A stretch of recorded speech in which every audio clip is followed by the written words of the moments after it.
Assalamualaikum warahmatullahi wabarakatuh, teman-teman semuanya. Pada kesempatan kali ini saya kembali akan menjawab satu pertanyaan di masyarakat. Jadi pertanyaan begini, jika seorang istri bekerja, membeli emas, membeli tanah dengan menggunakan gajinya dan kemudian meninggal dunia, apakah harta tersebut menjadi harta bersama? Ya, terima kasih atas pertanyaannya. Jadi sebelum menjawab pada pokok permasalahannya, saya akan menjelaskan jenis-jenis harta dalam satu perkawinan. Itu dijelaskan di dalam pasal 35 Undang-Undang Nomor 1 Tahun 1974 tentang perkawinan, di mana di dalam pasal tersebut dijelaskan ada 3 macam harta perkawinan. Pertama ada harta bersama, ada harta bawaan, dan ada harta perolehan. Yang pertama adalah harta bersama. Harta bersama itu adalah harta yang diperoleh selama masa perkawinan, yaitu diperoleh dari bisnisnya bersama atau bekerja. Nah, penguasaannya ditanggung oleh atau wewenangnya adalah oleh suami dan istri. Artinya dalam penggunaannya juga harus ada kesepakatan suami dan istri. Yang kedua adalah harta bawaan. Harta bawaan itu adalah harta yang dibawa atau dipunyai sebelum terjadinya perkawinan. Nah, kewenangannya adalah sepenuhnya sepenuhnya oleh yang mempunyai harta bawaan tersebut. Yang ketiga ada harta perolehan namanya. Harta perolehan ini adalah harta yang diperoleh selama masa perkawinan, tapi bukan dari hasil bisnis atau hasil kerja, tapi dari misalnya ada warisan dari orang tuanya, atau hibah dari orang lain, atau mungkin hadiah. Itu namanya harta perolehan.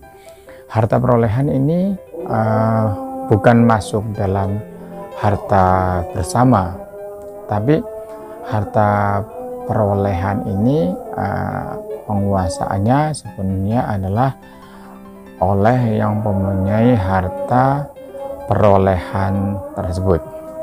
Ya, kembali pada pokok pertanyaan tadi, di mana seorang istri itu bekerja,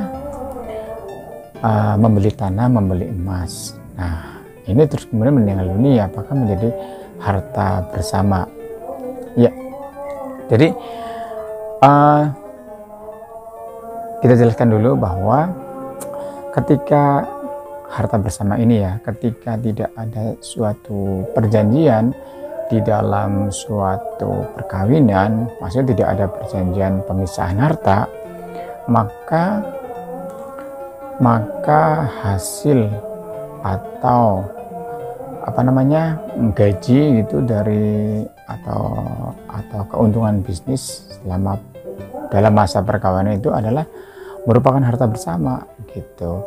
Nah, sebenarnya konteksnya ini, kalau harta bersama ini biasanya kalau misalnya terjadi suatu perceraian, maka ketika tidak ada perjanjian, tidak ada harta bersama, maka itu dibagi menjadi 2 kalau misalkan terjadi suatu perceraian. Nah, kita fokus ke yang pertanyaan kita tidak akan membahas yang harta bawaan gitu ya.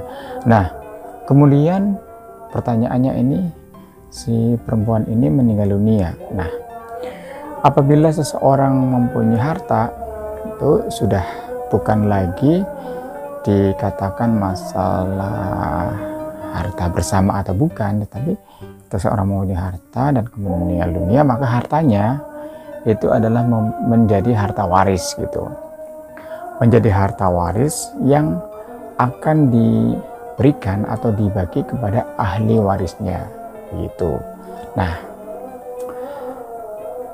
akan dibagikan kepada ahli warisnya. Siapa ahli warisnya? Seorang istri yang meninggal dunia gitu, mempunyai harta. Nah, kita katakanlah bahwa itu adalah harta istri gitu ya, harta istri.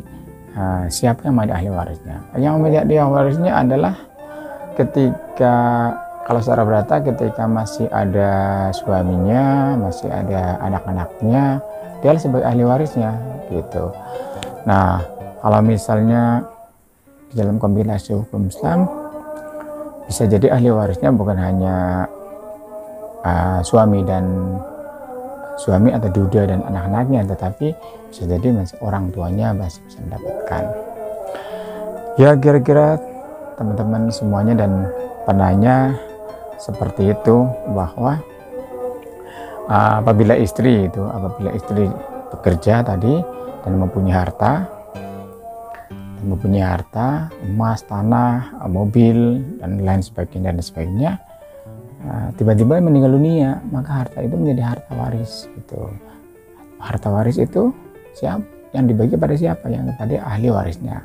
Dicari dulu ahli warisnya begitu. Gitu kira-kira teman-teman semuanya jawabannya. Semoga bermanfaat, dan silahkan kalau ada pertanyaan bisa dicantumkan di kolom komen di bawah ini, dan silahkan subscribe agar teman-teman semuanya bisa mendapatkan informasi selanjutnya dari kami. Terima kasih. Assalamualaikum warahmatullahi wabarakatuh.